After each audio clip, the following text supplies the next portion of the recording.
Hello, we're going to be looking at GCSEpod. This is being recorded so that you can go back to it and look over it, or in case you're not here for CPD, you can still access it. Now, it's really important that we're using GCSEpod. I can't emphasise enough how much it can improve students' grades. It's been proven that students who use GCSEpods along with their ordinary teaching can improve their grades by between 28 to 38%. So why would we not use this for our students where we can? I do realise that this is mainly for GCSE subjects and cannot be used for some BTEC subjects, so obviously they can't do that. But for those subjects where we can, we really should be trying to make sure that we improve the student access to online learning and revision as much as we can to give them every chance of success. So it's www.gcsepod.com and you'll be brought to this front screen. As you can see, there's a login at the top right hand corner, so you will press that, and then you'll be required to put in your username or email, which is your school email address, and then your password. Now, if you've forgotten your password, all you need to do is on the left hand side there you can see forgotten my login details. You click that, you put in your school email address, and it will send you a link so that you can reset it. If you have it or you've reset it, then you just put in your email and your password and it will take you straight through. As you can see, this is the home page, and on the top left hand corner you've got 3 lines, and this shows you what each of the icons means. So you've got home, teach, assess, monitor, manage, engage, view reports. So firstly, I'm going to look at teach. Now, because history is my subject, I just have history there, and if I click on it, I can then see all of the things that I can use. So if I look at getting ready for Key Stage 4, it will show me all of the things that I can use to help students in Year 9 prepare for Key Stage 4. But most importantly, what we're using is the key areas that we teach in our units, which you will be able to sort out according to what you teach for your own particular subject and exam board. So here I've got crime and punishment, which we teach Henry VIII and his ministers. I've kept some of the ones that we don't teach, such as early Elizabethan England, because if we have students transferring from other schools, they, for example, might have studied early Elizabethan England instead of Henry, and that means that I can still set them homework on Elizabeth and Elizabethan England to help them with their retrieval practice, so that when they sit their exam, they're sitting something they've studied and they haven't got to relearn a completely different unit. So what I'll do now is I'll go back and I'll look at assess, which is the main area that we will be using GCSEpod. So I'll press assess and it brings up the assignments there. So I'm going to click on the assignments, and it has 3 options. Now, mostly people can use, until they get a full understanding of how they use it, the best one to use is ready-made assignments. So I'll click on that. On the left hand side, you have to fill in these boxes. So firstly, I teach history, so I'll put in history. Then I use Edexcel, so it will come up with Edexcel.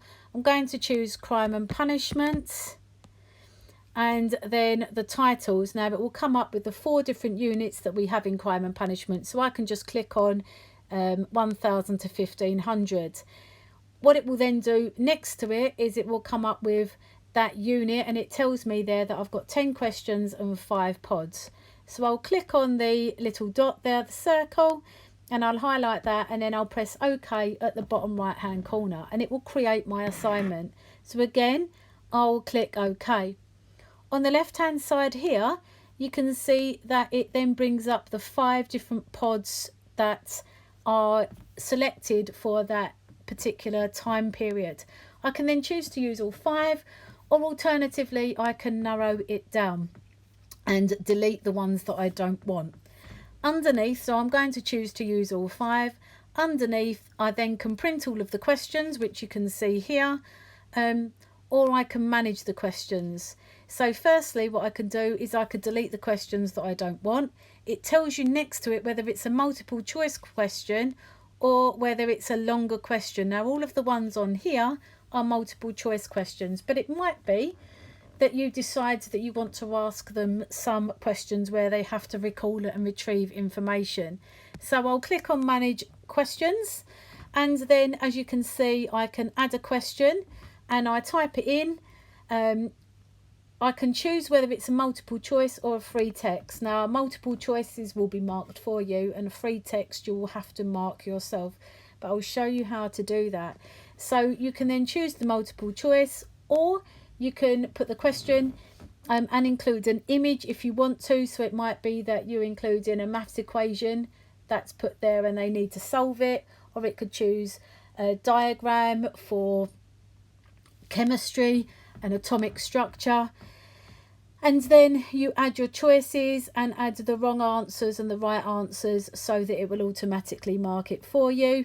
Again, if you choose a free text, you will then be asked to write your question in. You then can give marks available, and all you need to do though is you need to make sure that underneath you tick the particular pod that it relates to. And the reason that that's important is because later on, when you mark those free texts, if they've got it wrong, then you can choose to return them to that pod as their homework to go over it so that they know what they're doing. All you'll then need to do is save and continue.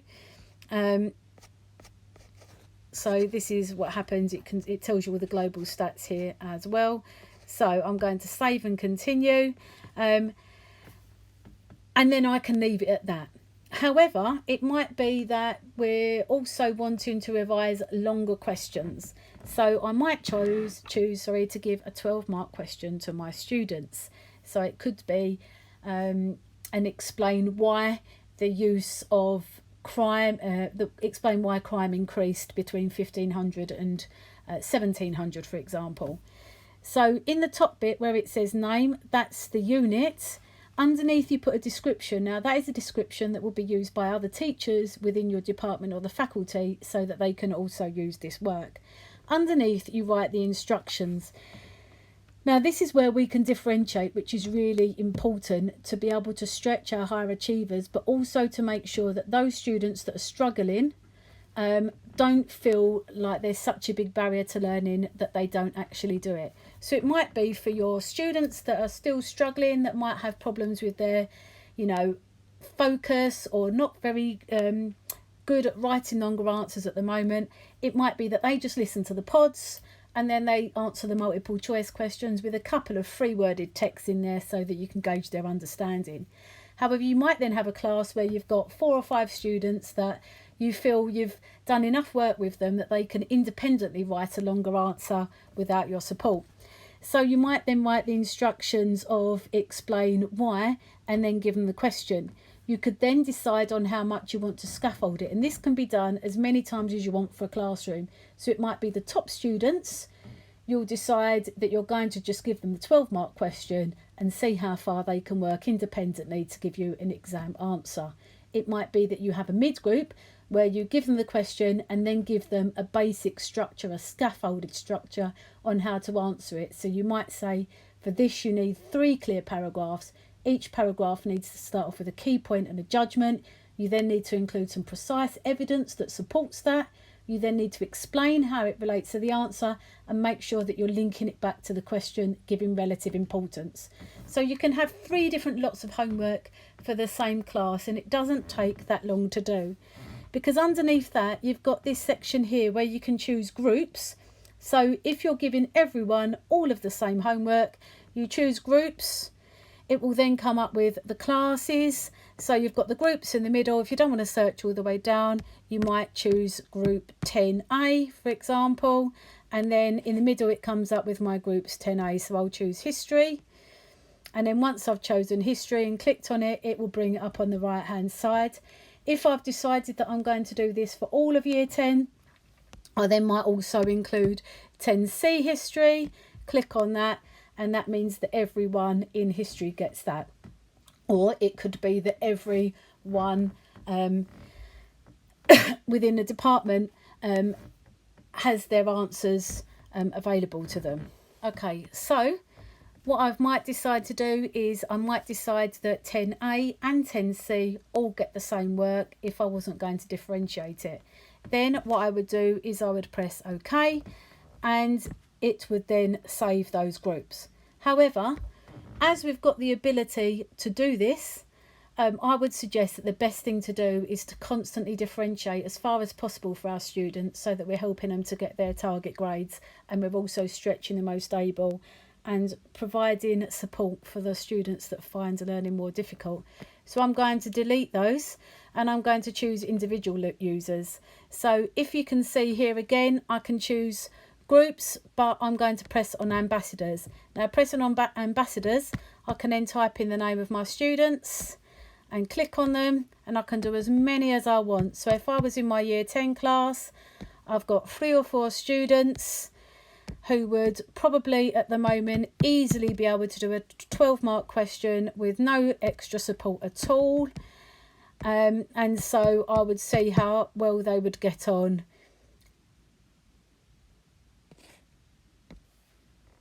with that. So I've put the students in that are particularly capable in my class, and then I will press OK. So what I've done there is I've given the top lot something that's just a little bit more difficult and testing their independent learning. Then at the bottom I've got some options here. I can either schedule for the future, or I can set the deadline and publish. So if you're doing it on the actual day that you're due to do the homework, on the homework timetable, then you'll just set the deadline and publish. It will say 1 week from the publish date. If you want to have more options, you can give them 2 weeks or a month. I'm going to choose a week. Then underneath you've got the option to say do not allow students to submit after the deadline. Now with this, because there's still a lot of students that aren't actively engaging with this, and I really want tutors and teachers to help out to make sure that they are, it might be an idea not to press this, so that initially, whilst we're still getting everyone using it, if they do miss out on the deadline, we're still accepting it and it will still help them. Then what you do is you press publish now. Alternatively, I could schedule for future date, which means all I do is I go in and I select a date. It brings up a calendar here, and then I can choose what date I want it to run from. So you could basically set the homework for your year 10s and 11s for the next 4 or 5 weeks if you choose. You can then choose a time if you want to, and again you've got the option to do it a week, 2 weeks, a month, and again the option to allow students or not to submit after the deadline, and again you will schedule the assignment. So once you scheduled the assignment, it will save, and then you've got 2 options. Now if you're deciding that you want to ask all teachers within your area to set the same work, so you might have mixed ability classes, but you want all of the top students in all of the classes to do the same homework, then you would share the template with the teachers, and again you can either copy the text, copy the link, or email the links. You tick that and it will send it to your teachers. You can also send it to them on Microsoft Teams or Satchel, which is Show My Homework. Again, you can make sure that you send it to teachers only in your school, or alternatively you can make it public. Now for the students, you'll want to post to another platform. So this information, you can either copy the text, copy the link, or email the links. Now I would suggest copy the link. So you'll press copy the link and it will tick it, and then you'll press it to Microsoft Teams so that it will come up on their Teams when they've got the lessons, or alternatively to Show My Homework. We should always be making sure that homework is on Show My Homework, because that's the way that parents can access and see what homework their child is being set. So it's best to set it to both. Once you've done this, again, you press OK, and it will organise that for you. So that's how you would set an assignment. Right, so if you want to look at how to mark or see how well students have done, what you can do is you can click on this bell at the top here. So if I click on this bell, it tells me all of the notifications that I've had now. So I can now view the information. So at the moment we're doing Henry VIII with my year 10s. Now what it does here is it shows me all of the students that I have, their names, and it tells me what percentage and what mark they've got for their assignments. It also tells me who's done the assignments and who hasn't. Okay, so these are still waiting submission. So what I can do is I can then mark the assignment. So if I go over to the right hand side and press mark the assignment, what it does is it brings up all of the questions that have been given. Okay, now if I look here, it will say for the first question he's got 1 out of 1. Okay, the second question he's got a question mark. Now that means it's unmarked. So what I need to do is, that's a question where obviously he's been given a free text. So the question is there and the answer has been given to me on the left hand side. Then I as a teacher have to decide what mark I'm going to give that out of 1. So for example, I might give this as a 1 because his answer is good, because Charles did keep using Henry as a diversion and not as an equal partner. Okay, so if he got 1 out of 1, I can either say well done, I can add extra information and give specific information to him.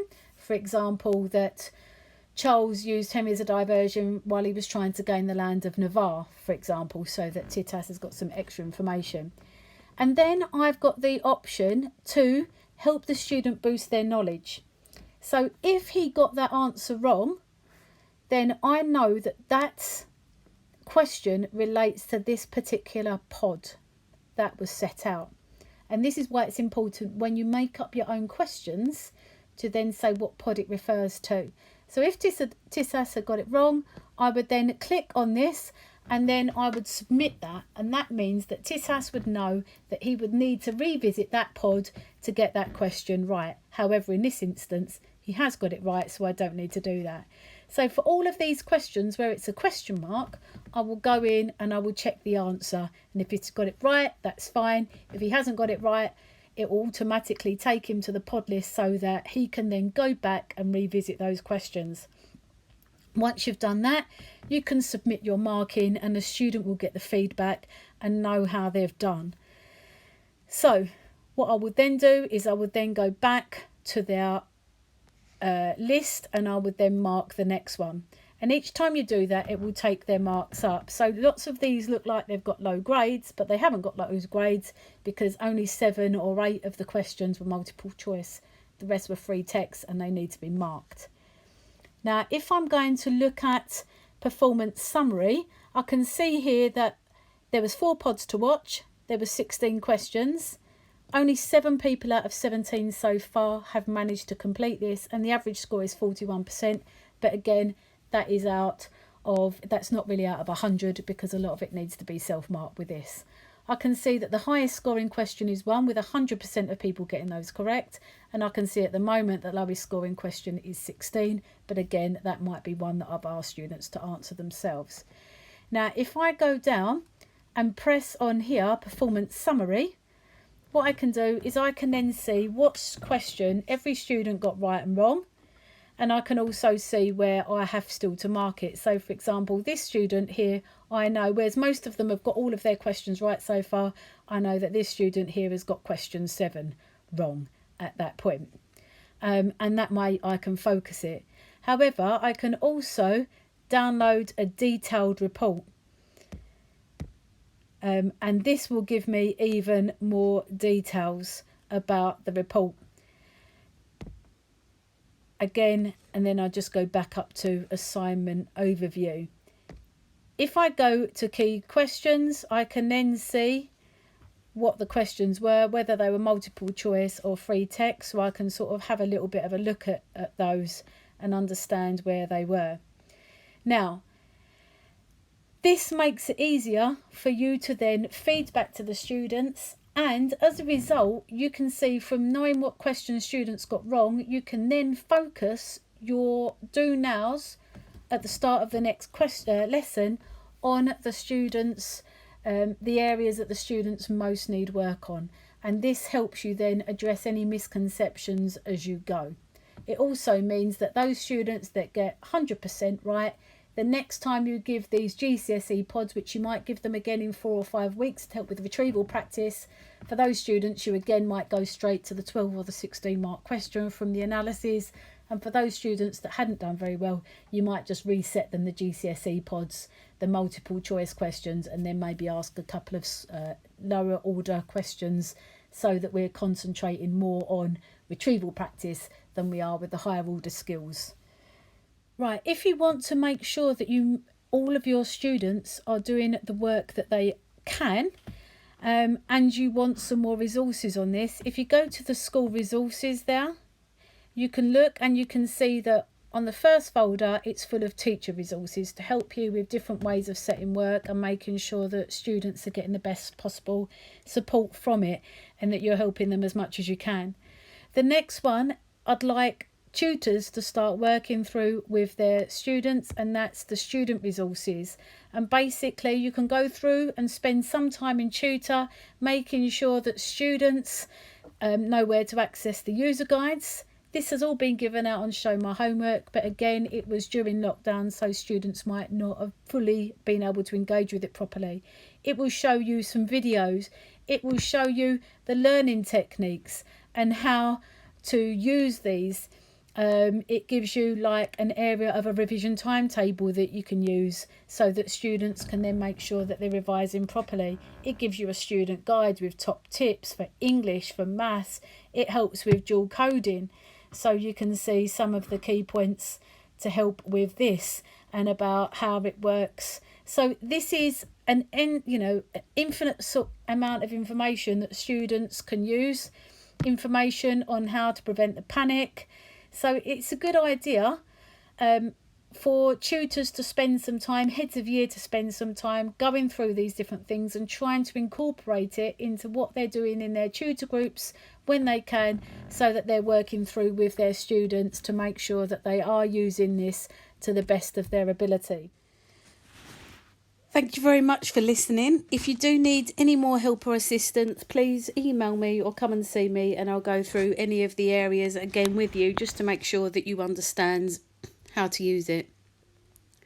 Please remember that if you are teaching a core subject where students get 2 homeworks a week, that this should be one of the homeworks, either making sure that you're including flipped learning to help improve their schemas, or alternatively retrieval practice, so that you're going over the information already learned and helping to embed it into their long-term memory. For those subjects that only do 1 homework a week, this should really be set every fortnight, again so that we can practice flipped learning and retrieval practice with the students. Thank you very much for listening.